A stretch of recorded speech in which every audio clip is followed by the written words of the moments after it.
أعوذ بالله من الشيطان الرجيم بسم الله الرحمن الرحيم إن تجتنبوا كبائر ما تنهون عنه نكفر عنكم سيئاتكم وندخلكم مدخلا كريما صدق الله العظيم ونحن على ذلك لمن الشاهدين والشاکرین والحمد للہ رب العالمین۔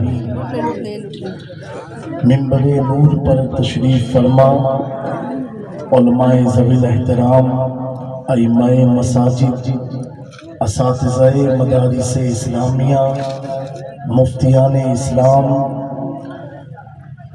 شورائے کرام، سادات اعظام، بالخصوص شہزادے غوث اعظم نور نظر مخدوم سمنا،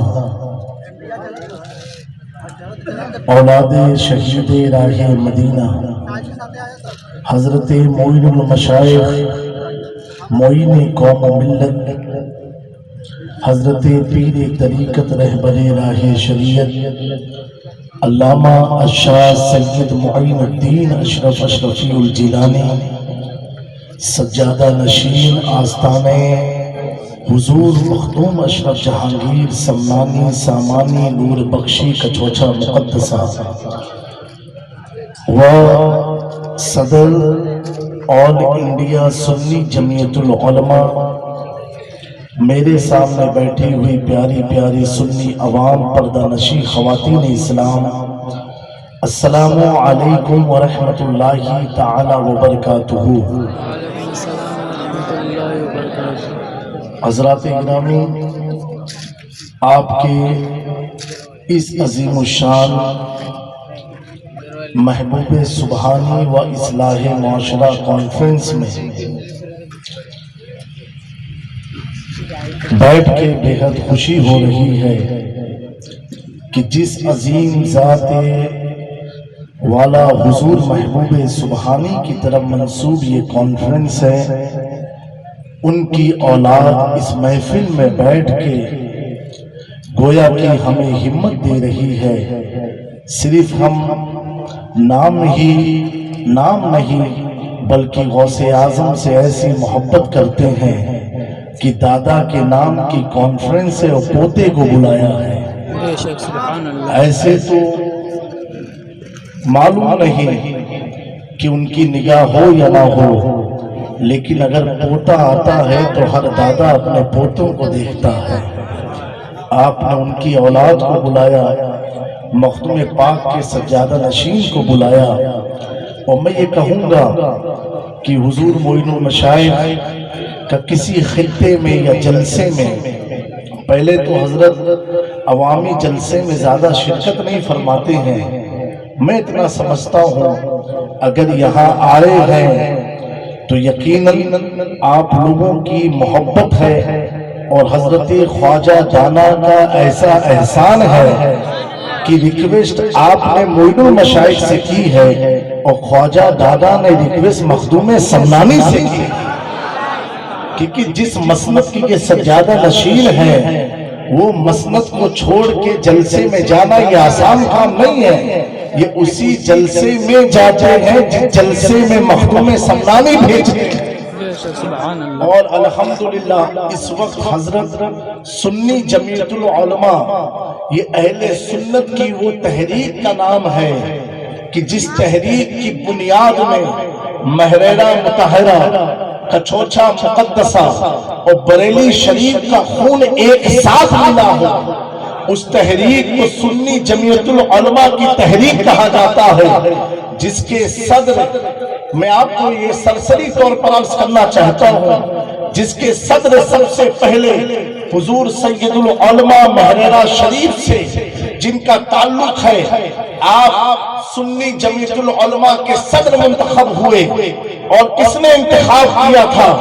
انتخاب کرنے والے حضور محدث اعظم ہند تھے، اور بے شمار علماء و مشائخ تھے۔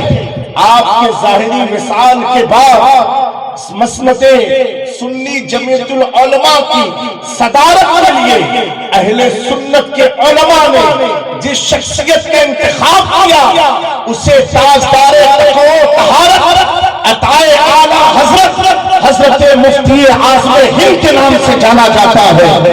حضور مفتی اعظم ہند کے ظاہری وصال کے بعد شرق و غرب کے تمام علماء نے اتفاق کے رائے سے اس مسلک پر جس پر سید العلماء بیٹھے تھے اس کے بعد حضور مفتی اعظم ہند بیٹھے تھے اور اس کے بعد شرق و غرب کے علماء نے اتفاق کے رائے سے اس عظیم ہستی کو اس مسلک پر بٹھایا۔ میں ایک جملے میں عرض کرنا چاہتا ہوں، اللہ اکبر، ایک جملے میں بتانا چاہتا ہوں، اس ذات کو بٹھایا۔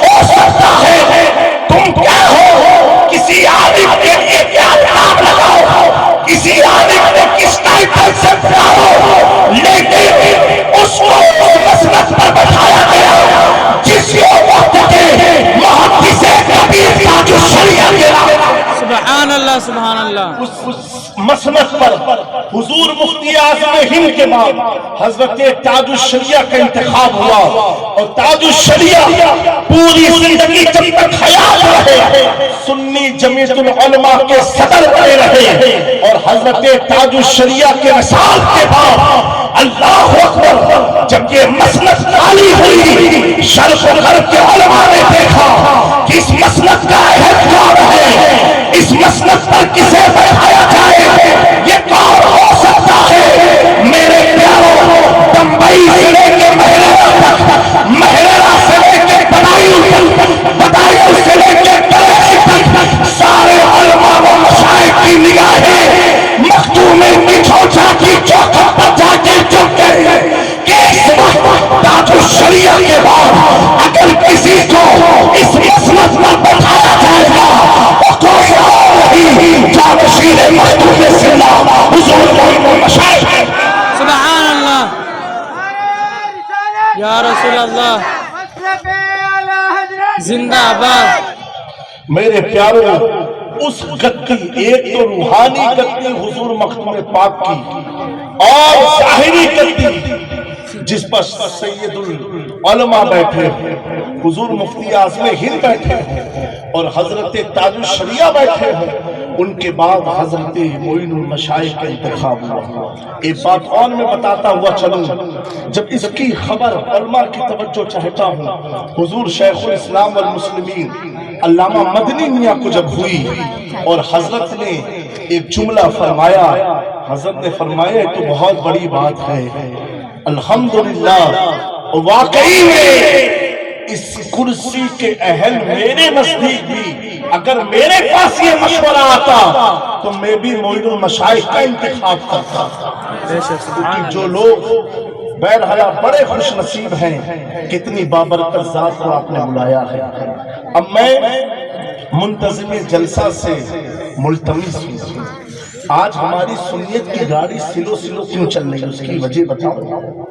اس کی وجہ یہ ہے، میرے امام نے پہلے ہی کہا تھا، اے رضا ہر کام کا ایک وقت ہے، اے رضا ہر کام کا ایک وقت ہے، دل کو بھی آرام ہوئی جائے گا۔ سبحان اللہ۔ میں آپ جلسے والوں سے ریکویسٹ کرتا ہوں، 11 بجے آپ منبر پر بیٹھا، ہمارے ملک کے جو قانون ہیں اسی قانون کے دائرے میں رہ کے ہمیں جلسہ کرنا ہے، اور جلسے کا مقصد کیا ہے؟ ہماری نوجوان قوم میں جو خرافات عام ہو رہی ہے اس خرافات کو روکا جائے، ہماری جوان نوجوان گروپ کو ایک مضبوط پلیٹ فارم ملے۔ میرے پیاروں، یہ اچھا نہیں لگتا ہے کہ حضور کی محفل ہو، ہم لوگ ذکر کرتے کرتے کوئی بیچ میں اگر ڈسٹرب کر دے، روک دے، تو میں یہ کہوں گا یہ اس کی کمی نہیں ہے، یہ کمی ہماری ہے، کیونکہ اگر فجر کا وقت تھا تو فجر پڑھ ہی لیتے، ظہر کے وقت میں ظہر پڑھو گے، یہ نہیں کہ آپ اپنی مرضی سے اٹھو 4 بجے اور کہو آپ فجر کی نماز میں پڑھوں گا، نہیں، اے رضا ہر کام کا ایک وقت ہے۔ میرے پیاروں، جب تک ہماری وقت کو نہیں سمجھے گی، وقت کو نہیں پہچانے گی، وقت ایسا ہے تم سوچتے ہو کہ ہم نے ٹائم پاس کیا، تو نے ٹائم پاس نہیں کیا، وقت نے تجھے پاس کر دیا ہے، وقت نے تجھے پاس کر دیا ہے۔ اگر وقت کی اہمیت اسلام میں نہ ہوتی تو نماز کا وقت متعین نہ ہوتا، فجر کا وقت متعین نہ ہوتا، ظہر کا وقت متعین نہ ہوتا، ہر عبادت کا وقت متعین کر کے اللہ نے اپنے بندوں کو درس دیا، سنو وقت پر ہر چیز کو ادا کرتے رہنا ہے۔ صرف ایک چیز ہے جس کا کوئی وقت نہیں ہے، کوئی ٹائم نہیں ہے، وہ ایسی چیز ہے پیارو میرے دوستو، وہ ایسی چیز ہے، نماز مرنے کے بعد نہیں ہے، حج مرنے کے بعد نہیں ہے، زکات مرنے کے بعد نہیں ہے، میرے پیارو روزہ مرنے کے بعد نہیں ہے۔ آپ جب جنت میں پہنچ جاؤ گے تو وہاں حج نہیں کر سکتے ہو، وہاں روزہ نہیں رکھ سکتے ہو، وہاں نماز قائم نہیں کرنا ہے، وہاں زکات نہیں دینا ہے۔ میرے پیارے جو کچھ بھی عمل ہے اس دنیا ہی میں جب تک روح کا تعلق جسم سے ہے، اور جیسے یہ تعلق منقطع ہو گیا، نماز نہیں پڑھنا ہے، روزہ نہیں رکھنا ہے، زکات نہیں دینا ہے، حج نہیں کرنا ہے، نہ مسجد بنانا ہے، نہ مدرسہ بنانا ہے، نہ خانقاہ قائم کرنی ہے۔ اے اللہ یہ صرف دنیا کے لیے ہے، حشر میں کیا کریں گے، آخرت میں کیا کریں گے، جنت میں کیا کریں گے؟ محدثین لکھتے ہیں عبادت خدا کی صرف دنیا ہی میں ہے، تو جنت میں کیا کرو گے؟ کبھی سوچا جنت میں کرو گے کیا؟ تو محدثین نے لکھا کہ جنت میں بھی اگر کوئی کام ہوگا تو ایک ہی کام ہوگا، معلوم ہے کیا؟ وہ کام یہ کہ حضور پر درود پڑھا جائے گا۔ بے شک سبحان اللہ۔ کس پر؟ حضور پر درود پڑھا جائے گا۔ یہی ایک محفل ایسی ہے کبھی ختم ہونے والی نہیں ہے۔ میرے پیاروں ایک بار بہت سے بلند درود پاک پڑھ لیجیے۔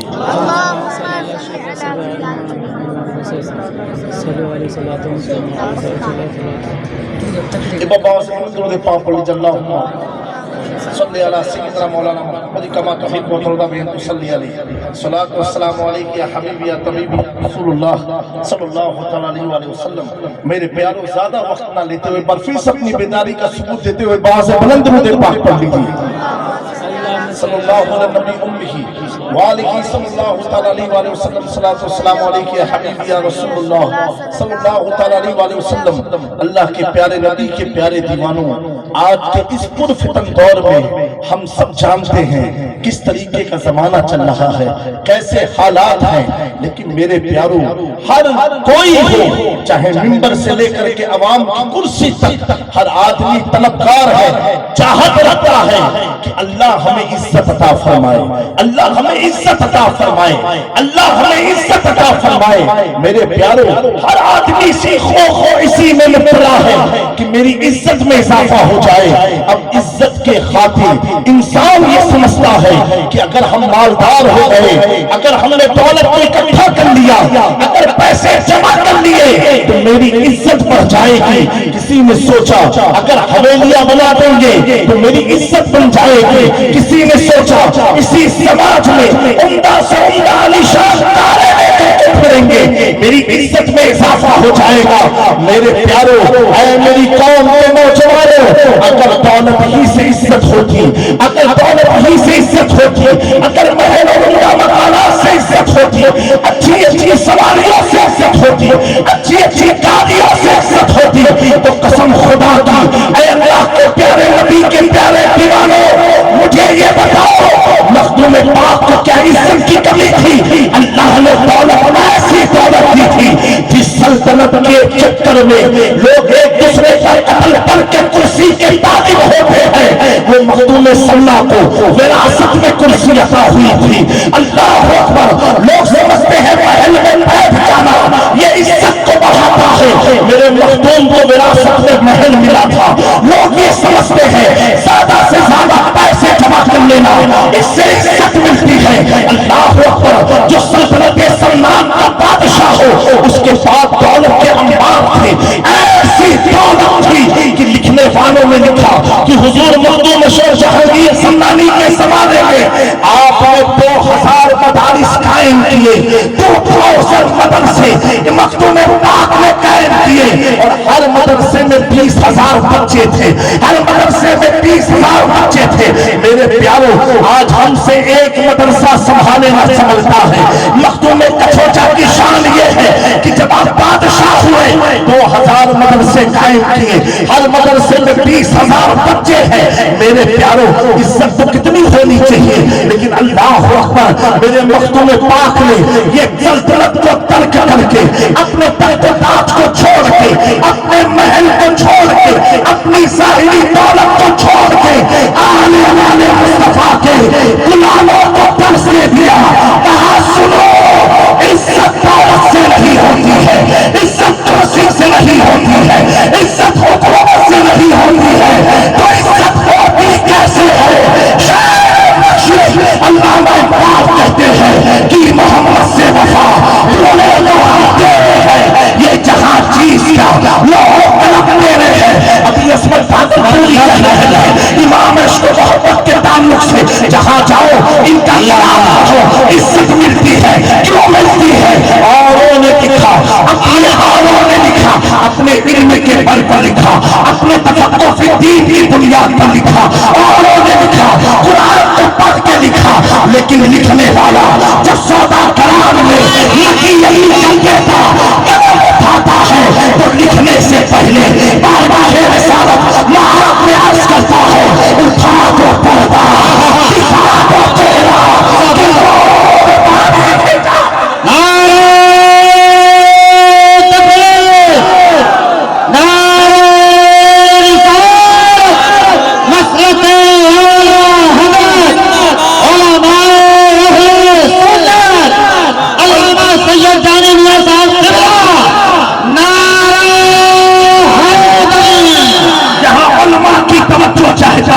میرا امام لکھ رہا ہے، اٹھا دو پردہ، دکھا دو چہرہ۔ امام سمجھا رہا ہے کہیں نجدیت یہ نہ سوچ لے کہ میری طرح ہے، کہیں وہابیت یہ نہ سوچ لے میری طرح ہے، کہیں سلفیت یہ نہ سوچ لے میری طرح ہے۔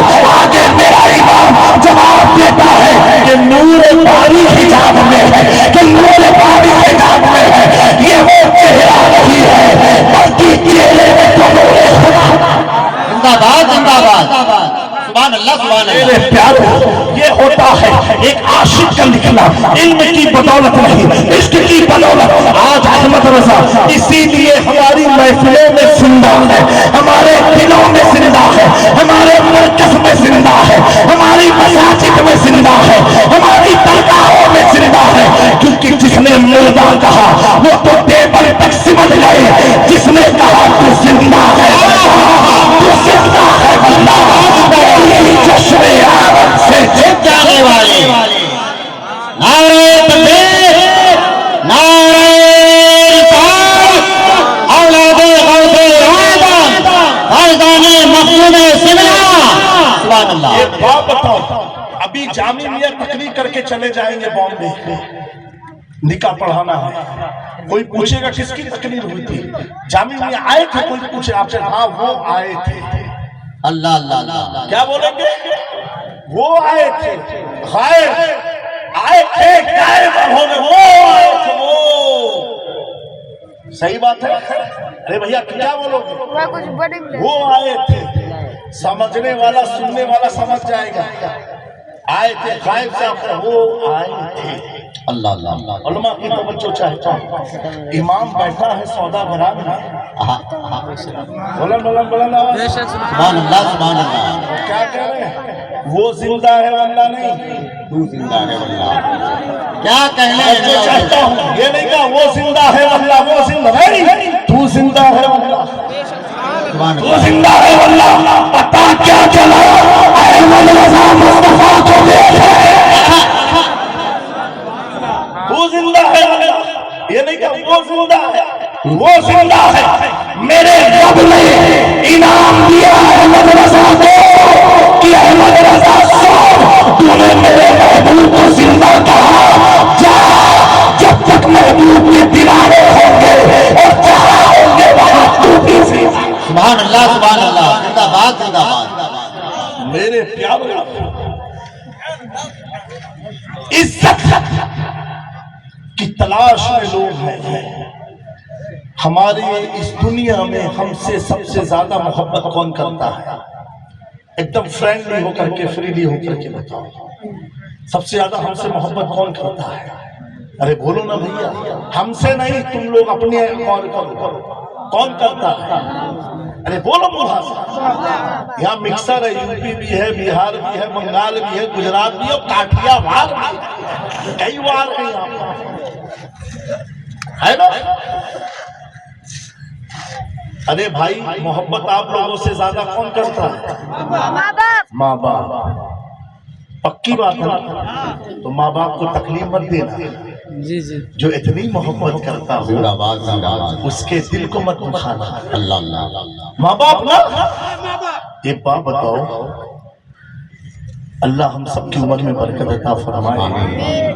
ابھی انتقال ہو جائے تو ماں باپ تمہاری لاش کو گھر میں رکھیں گے؟ بولو کیوں؟ اے مولانا صاحب جلدی لے جاؤ، ٹائم آ رہا ہے. کیوں؟ more than 48 hours they can't put your dead body at their home کیونکہ بیڈ اسمیل آنے لگے. اور قرآن میں اللہ نے فرمایا کیوں ہمارے جسم سے بدبو آتی مرنے کے بعد؟ کہ ہم نے انسان کو بدبودار مٹی سے بنایا. قرآن میں اللہ نے فرمایا.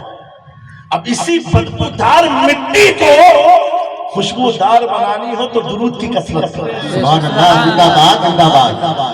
درود کی کثرت کرو، بس وہی ایک عمل ہے. اس لیے انسانوں کو دیکھو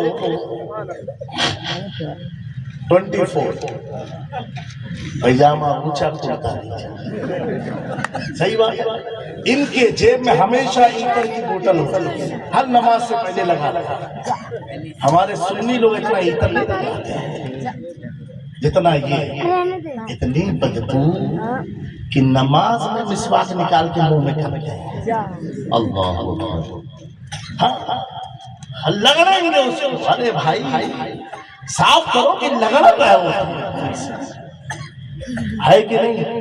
ارے بھیا بولو تو صحیح. تم لوگوں نے نہیں دیکھا کہیں دیکھنے کی خواہش بھی مت کرو. چمکتے ہوئے لوگوں کو دیکھو تو چمکتے رہو.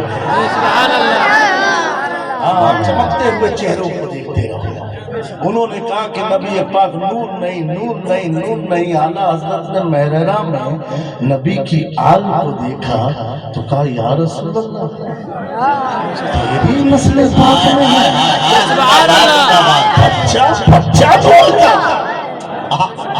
تیری نسل پاک میں ہے. بچہ بچہ تو ہے آئینے نور تیرا سب گھرانہ نور کا. ابھی عظمت بھائی نے پڑھا کہ گستاخوں کو بریلی کا سرما لگاؤ، اعلیٰ حضرت درہ لے کے ماریں گے. ہاں اعلیٰ حضرت تو کہتے ہیں اندھے نجد کی اندھے ہیں. اور یہ قرآن کی ترجمانی کی ہے اعلیٰ حضرت.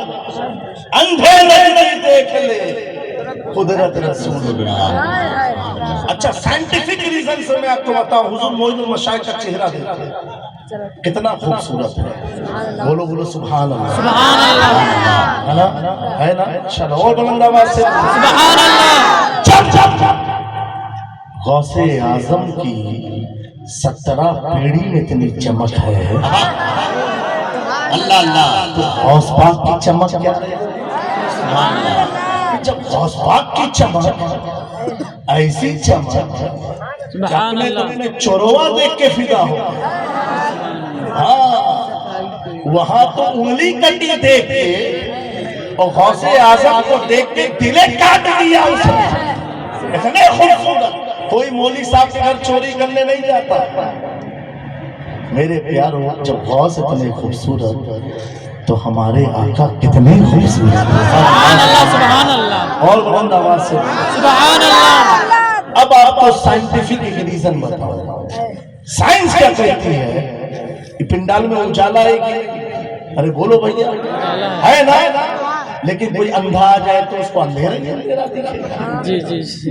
اجالا ہے کہ نہیں، لیکن نابینا ہے تو اندھیرا ہی اندھیرا. صحیح بات ہے. سائنس کیا کہتی ہے؟ جو تمہاری آنکھ میں نیچرل برائٹنس ہے، قدرتی جو اللہ نے روشنی رکھی ہے، وہ روشنی آنکھ کی روشنی ریفلیکٹ کرتی ہے لائٹ پر، پھر آپ کو چمک محسوس ہوتی ہے۔ لائٹ کا کمال نہیں ہے، یہ کمال آپ کی آنکھوں کا ہے۔ یہ کمال آپ کی آنکھوں کا ہے کہ آپ دیکھ رہے ہو شاید، اور جتنا اچھا آپ دیکھ رہے ہو اتنا اچھا چشمے والا نہیں دیکھ پائے گا، کیونکہ آپ کی آنکھ اوریجنل ہے، وہ آرٹیفیشل لینس سے دیکھ رہا ہے، آپ اپنی آنکھوں سے دیکھ رہے ہیں، لیکن قربان جاؤ اللہ کے حبیب